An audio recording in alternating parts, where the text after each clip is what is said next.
Sevsan, faktiki olaraq Türkiyə ilə İsrail uzun müddətli gizlin savaşdadır. Yəni, Böyük Kürdistan projesi faktiki İsrailin projesidir. İsrailin planı, yəni vəd edilmiş torpaqlar, Dəzlə Fərat çayının arasında olan torpaqlara Böyük İsrailin qurulması planı var da. Bunların manyakçasına inanırlar ki, bunlar vəd edilmiş bu torpaqlar, bunların müqəddəs torpaqlarıdır. Və bununla da bilirlər ki, yəni İsrail çox gözəl başa düşür ki, yəni birbaşa Türkiyə ilə direkt savaş apara bilməz. Və savaş aparmaqda məğlubiyyətə məruz qalacaq. Faktiki Kürd terrorizmini dəstəkləyən, maliyyələşdirən Böyük Kürdistan projesi beynəlxalq səviyyədə, o cümlədən İsrail tərəfindən planlaşdırılan Türkiyədən torpaq qoparmaqdır.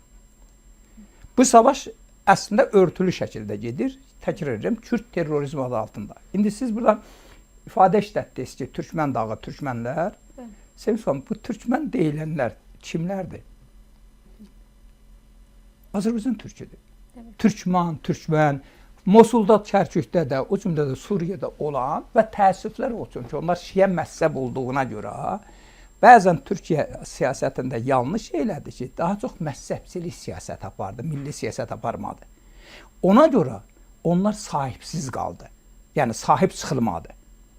Yəni, faktiki olaraq Suriyada yaşayan həmin Türkmən dediklərimiz sırf Azərbaycan türkləridir. O cümlədən Mosulda, Kərkükdə mən şəxsən özüm olmuşam da 95-ci ildə gərək ki, Füzulun yubileyi ilə bağlı biz İraqa səfərə getdik. O vaxt mən Mosul, Kərkükdə oldum. Yəni, elə bir ki, Naxçıvanın bir küçəsindədir. Yəni, bütün milli adətindən tutmuş, ənənəsindən tutmuş, folklorundan tutmuş, ləhcəsindən tutmuş, şeirindən tutmuş, hər şey Azərbaycan türküdür.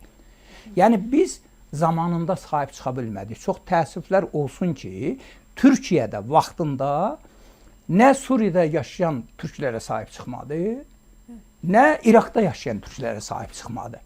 Və nəticədə nə yaratdı? Kürdistan yaradıldı da, faktiki olaraq İraqda bölgəsel Kürd dövləti, faktiki bütün dövlət strukturu var da, yaradıldı. Mosulu, Kərkükdə divan tutdular və onların da iddiası odur ki, Mosul, Kərkükdə də türk elan eləmişdilər də, Kürdün şeyi. Orada Azərbaycan türklərindən dəhşətli səviyyədə qırğınlar getdi.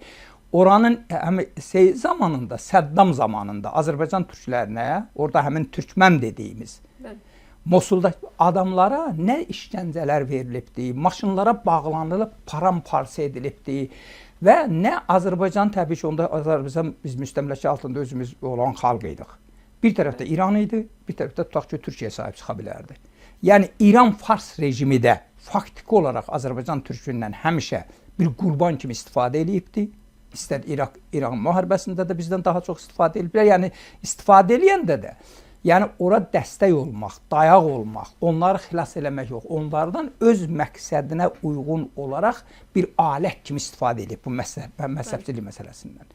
Və indi də açıq bu savaş açıq şəkildə Türkiyə ilə İsrailin qarşı durmasına çevrilibdir. Və burada da Amerika bunu istəmir deyə yox. Amerika sadəcə Trump başa düşür ki, nisbətən, yəni Türkiyə ilə Amerikanın Orta Doğuda, Yaxın Şərqdə Amerikanın ən böyük müttəfiqi kimdir? Türkiyə, NATO üzvü. Ən böyük orduya, ən qüdrətli orduya malik kimdir? Türkiyə.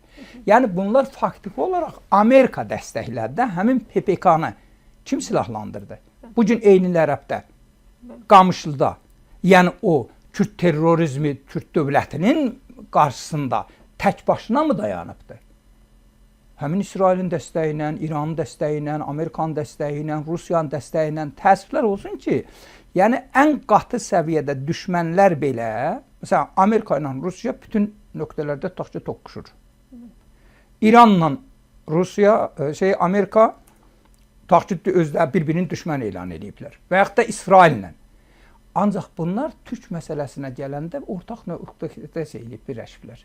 Təsəvvür elə ki, Amerikada PPK-nı dəstəkləyir, İsrail də dəstəkləyir, İran da dəstəkləyir, Rusiya da dəstəkləyir. Hətta düşmənlər belə başqa şeylərdə qarşı duranlar da Türk məsələsinə gələndə bu Kürdistan, Böyük Kürdistan projesi Azərbaycana qədər gəlir çıxır. Yəni Güney Azərbaycanın bir hissəsinin Urumiyanı, biz indi Qərbi Azərbaycan deyəndə adətən Göyçə, Dərələz, burada İrəvan mahalında belə deyək də Azərbaycan nəzərdə tuturuq. Qərbi Azərbaycan Urumiyadır. Oranı gətirib kürdləşdirirlər. Planlı şəkildəki o xəritəni götürəndə baxanda onların yaydığı xəritəyə, Netanyahunun oğlunun yaydığı xəritəyə bax, Böyük Kürdistan. Yəni bu artıq açıq savaşdır. Türkiyə bir növ necə deyək, bıçaq artıq sümüyə dirənib. Əgər burada da Türkiyə geri çəkilsə, Türkiyə güzəştə getsə, bəli, növbəti mərhələdə Türkiyənin parçalanmasıdır. Artıq Türkiyənin özündən birbaşa torpaq qopartmaqdır.